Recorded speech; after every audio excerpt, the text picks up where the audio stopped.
Hello, my name is Ralph and welcome back to the channel. It's my time, let's go. Today we got Gus here and he's helping out, working on his bike and trying to get some things done out there, and I'm sure we'll give him some information, more information on his bike and how it works and how things are supposed to work. So it's always great to have his company up here and I enjoy it a lot. Today we're going to try and show you how to hook up a Dyna S ignition. These are just these little ones by Dyna, and it's a very simple setup. So we're going to try and show you how to do that. We previously had put a set of points in our black Evo motor that I have on my stand, and we got it running there, and that was fine, but the Evos really don't want to run that good on a set of points. So I waited till I got my hands on the Dyna ignition and got it ready, and then I'm able to install this in this motor before I take it off the stand, so we can put Gus's motor up on here and run it. So today we're going to try to get that done and get it out of the way. So follow us along and we'll show you the easy steps to go. All right.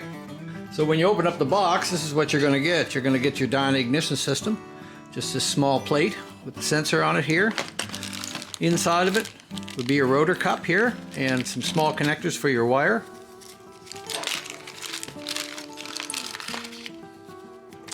And the only other piece you'll need is a weight set here. Now this weight set is for shovel head, so we just take the center off of it and we install this. This has a flat spot on this side, and inside of the weight set there's a small pin, so this has to go in this way so that it will spread the weights when you open it. It can't go in the other way. If you try, it will stand up like that, so it has to go in this way. Once you've got it ready, the next thing to do is to get out your instruction sheet and pay close attention to what it tells you to hook this up. So the first thing we're going to do is get our weight set ready, and we've got our little screw ready for this. In the back of the weight set there's a little tit that sticks out on the back of this, and that has to match up with the little slot in the cam plate. So when you put it on there and you wiggle it around, you'll feel it pop into place like that. Then we just put the screw in it.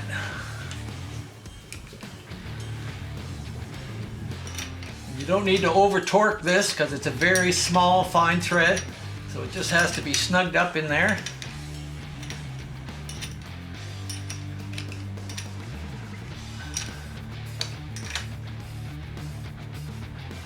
There we go.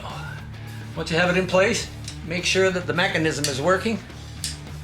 It's nice and free like that.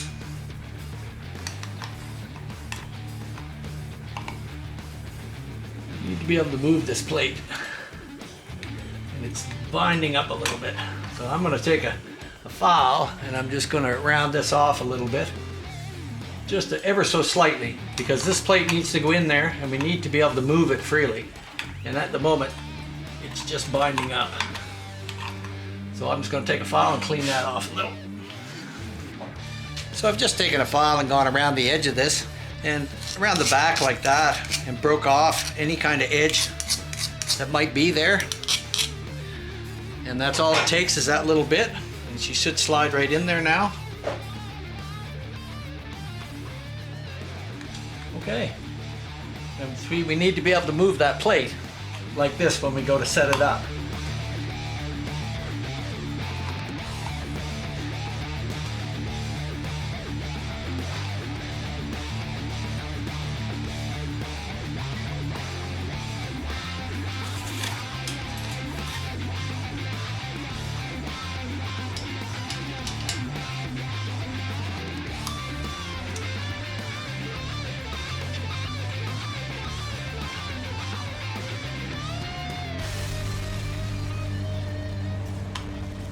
Okay, so the first thing we're going to do is get our spark plugs out.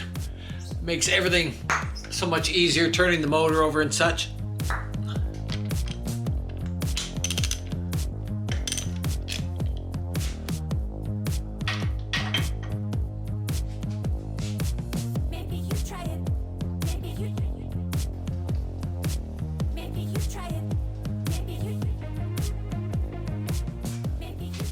So the first thing we're going to do is get our timing plug out of the hole.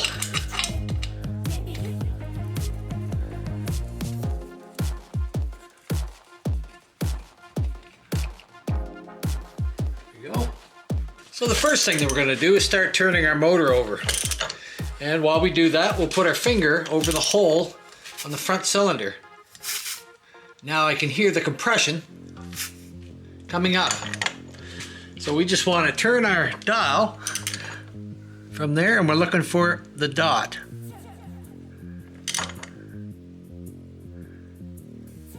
There we are, a single dot.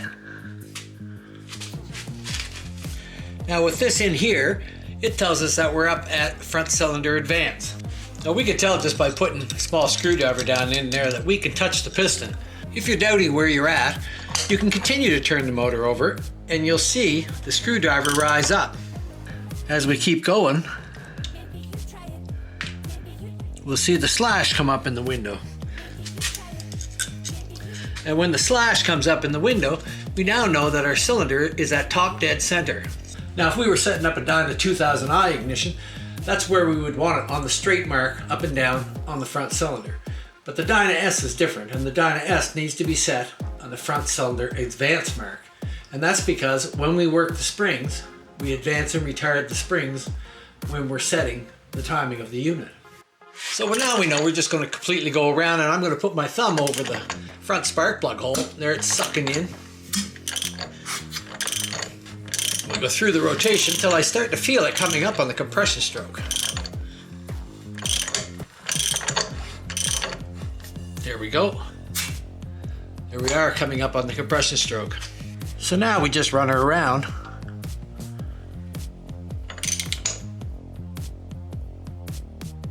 until our dot is in the center.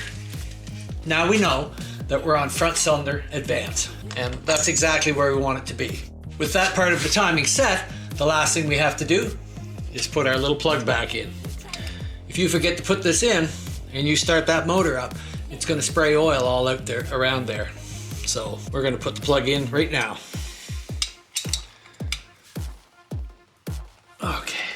Now I know some of you are probably looking at this and saying, well, you've got it on an engine stand and you're wide open there so you can turn it over.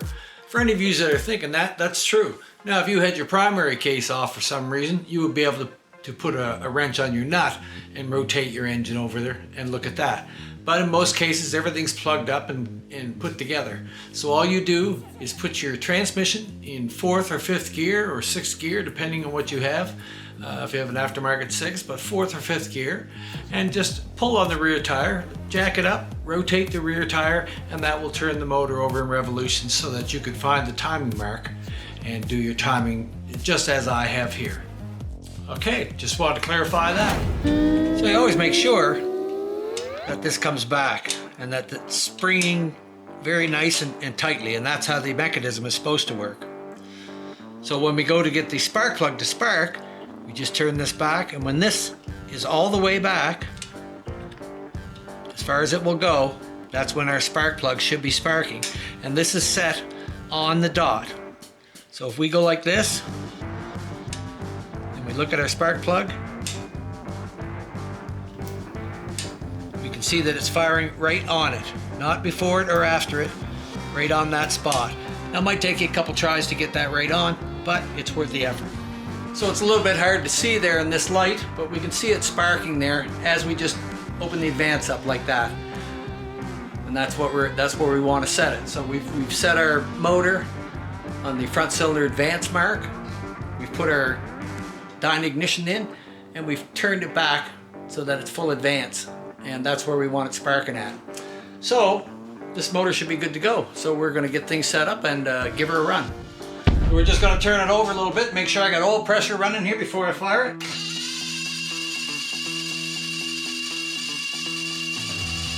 Okay. Now we'll put the plugs back in it and we'll get it ready to go.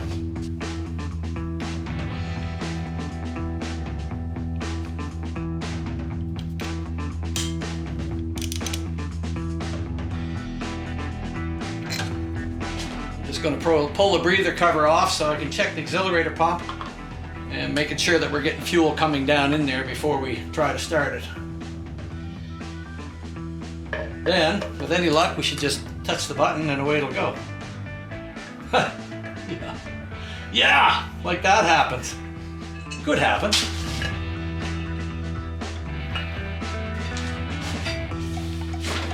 Okay, we've hooked up the Dyna ignition wires. The white wire goes to the 12-volt side of the coil, and the blue wire goes to what would have been the points side of the coil, the other side. So read your instructions very carefully, and it will say there on number 11, connect the blue wire from the ignition assembly to the ignition coil where the point wire was, and connect the white wire from the ignition assembly to the 12-volt side, which is what we got. The white wire to the 12-volt side, and the other one to the other side. So, are you feeling lucky, Gus?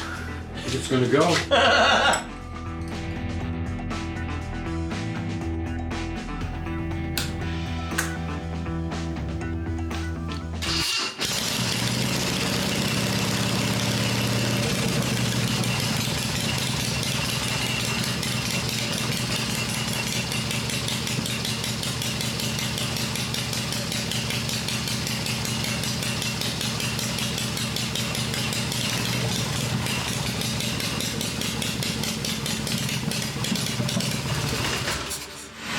I got no oil pressure there.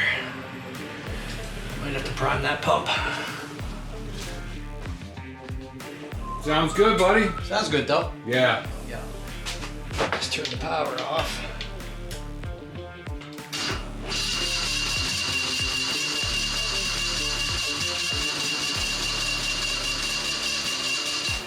I think I got a gulp of air in there. See that? I do see that. Yeah. I think that's what's happening Very there. empty.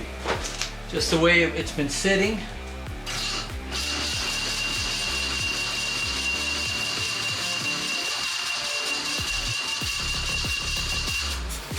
It's moving from the filter to the tank. Yep, the return is going back. So I'm not going to run it too much till I figure out exactly what's going on there. I may need to prime it. Right. Sometimes it's sitting for a long time. That's all it takes is Right. that prime, even though it seems to be here. See, I got air bubbles coming back up through Right. off of this. And that's the feed. This is a return, so this is coming back. So this is my feed here. You've See, got I nothing got to do. this. Nothing. I got it here and here, Yeah. but then it gets down and it sucks in a bit of air, Yeah. and then the pump will lose its prime like that, right? So your oil tank's obviously full. Yeah, my oil takes lots of oil in there. Yeah, I know there is. I know there is, but I've got this air pocket stuck. The problem began, we had a large air bubble trapped inside of here, about this long. And it would suck it down into the oil pump, it would hit the air bubble, and then it would just kind of back up here in this, and the air bubble would float. And we had lost all our oil pressure for a moment. So what we had to do was we undid this line and pulled it off so we could get at this cap. Once we get at this cap, we took it off and the spring out from the inside, and we filled it up with oil to make sure that that part of the pump body that had gone down and filled it with oil. Then we put these pieces back on. Then we took this piece off and we just let it run down into a rag until I had it full of oil and the air bubble was completely back on. Loosened the cap off our oil tank a little bit just to make sure and let it run down. Then we shoved it back on, put it in there. Now we got oil pressure. So it's something to check for, especially if you're installing a new motor. Sometimes they're hard to see with stainless lines and different sorts of things on them. But if you don't have pressure at the gauge, you've got to look for something. In a lot of cases, it just needs that the oil pump needs to be primed in order for it to suck it in as it's supposed to. Because actually, if it doesn't and it's just turning in there, it will actually try to pump out the other way, pressurize air and shove it out backwards. So, okay.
we go. Well done. Got lots of oil pressure now, so it just shows you sometimes just those little things.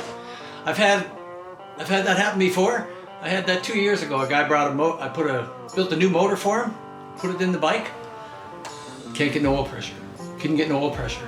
He came here, I took this cap off, as I showed, and primed it in there.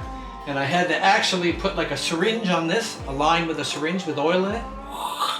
Fill the oil pump up, oil pressure. So it's quite common when a motor gets changed, you know, to make sure that that feed is actually feeding. Right. You know, because it can all hook up there, especially if you got stainless braided lines or something on it, you can't see. Can't see nothing. You can't see a thing. So, Yeah. so it's very important. That's why I get, you know, at the first sign of anything, shut her down. Note to self. Note to self. Stop! Stop! Stop! We're having another motor on there soon. That's right. Now I can take this off here, and that's all I was waiting for, really, Beautiful. to put that in it. So it's done and buttoned up.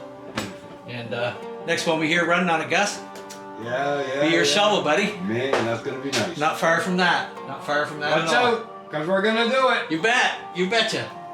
It's always fun to hear it run. Yeah. So if you're ever hooking up a new motor into your bike, it's very important that you make sure that oil flow is there. Like I say, sometimes you may have stainless lines or just black lines and you can't see anything running through them. Like I have the advantage here on my engine stand to watch the oil flow. In most cases you don't. So you're relying on your oil pressure gauge. So if you don't have oil pressure, stop. Prime it up top. Make sure that the oil is flowing out of your feed line very well, so that you know you have oil flowing down to it. Put it right back on there without no bends or lifting it up and getting airlocked in there. I have had cases when they were in the bike before, I would pull off the feed line, and then I would take a unit like this, which is like a syringe. And you could fill this up with oil, stick it in an oil jug, and suck it out and fill this up, and then put that on the fitting on your feed pump, and then just push it in and pressure it in and pressure it in. And if you can even turn it over a little bit if you like, but you keep feeding that in under pressure to a certain point and it'll fill that oil pump up with the gear area that's inside in extreme cases. But I have done that and it's worked very well. All of a sudden, oil pressure. So an item to be very careful of putting a new motor in or just hooking things back up after the oil tank has been out. It's easy to get an airlock in there and you wouldn't know it. And without an oil pressure gauge, you could cook your engine really, really fast. So I'm a believer in oil pressure gauges on there. Some say you don't need it on a shovel. It's not that they hold high pressure, but it shows you they're holding pressure, and that's the important thing. So I hope you enjoyed this video on the Dyna S, and we had fun getting the motor going today. It was fun having Gus here with me. Big shout out to Hippie's Chopper Corner down south and Slickhead's Custom Cycles. Hey, what's going on? Hey, Slick. Hey, Hippie. What's going on down there? Riding. You buggers are riding, aren't you? Isn't that awful? Just make me sick all this fucking riding around down But there all the time, right? And us up here in the cold. My God. Not so much snow, but in the cold. Right? But Slick, isn't he in South Jersey or something like He's in that? Jersey, yeah. Which Well, they get the same kind of weather as I thought. Toronto and that. Evidently don't. Yeah, I seen him riding last weekend. 65 degrees. Yeah, bugger. You know? Yeah. Hey, Hippie, I'm still waiting for your address. What the hell?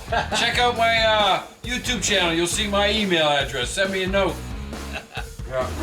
Still at it, boys. Still up here waiting for the nice weather. So keep at it. We're watching your videos and we're drooling, me and Gus, over the driving out there. But we'll get to it. So be sure to subscribe, like, ring the bell, comment, all those sort of things. We like to see our channel growing, and it's continuing to grow. So we're glad that you're enjoying it. So have a great day.